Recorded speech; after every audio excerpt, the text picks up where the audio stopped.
Hello అండి, మామిడి తాండ్ర చేసుకుందామా? వచ్చేయండి. ముందుగా మామిడికాయ ముక్కలు కట్ చేసేయండి మెత్తగా. శుభ్రంగా పొట్టు తీసేసి నీట్గా ముక్కలు చేసుకోండి.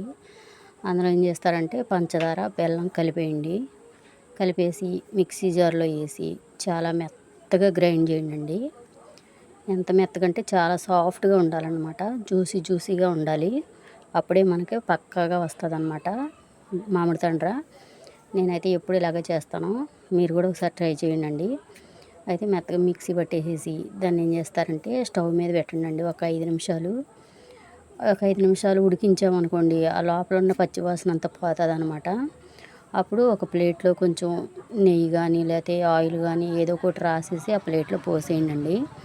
పోసిన తర్వాత ఒక గట్టిగా ఎండేస్తే మాత్రం 4 రోజులు పడుతుంది. 4 రోజుల తర్వాత చక్కగా ప్లేట్ని తీసుకొచ్చేసి నీట్గా చాకుతో కట్ చేసేయండి. చాలా అంటే చాలా బాగుంటుంది అనమాట. సంవత్సరం నిల్వ ఉంటుందండి ఇది. నేనైతే 2-3 లేయర్ల కింద పోస్తానన్నమాట దీన్ని. ఒక ప్లేట్లోనే రోజుకోసారి పోస్తానన్నమాట. అట్లాగా 5-6 రోజులు పోస్తాను. ఈసారి మాత్రం 3 సార్లే పోసాను అనమాట.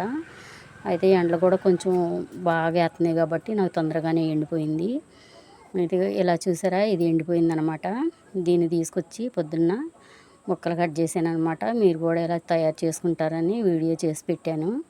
మీరు కూడా చేయండి. చిన్నపిల్లలు ఉంటారు కదా, చక్కగా సంవత్సరం మొత్తం తింటారనమాట. ఎన్ని స్టోర్ పెట్టేసుకుంటే బాగా ఎండాలి.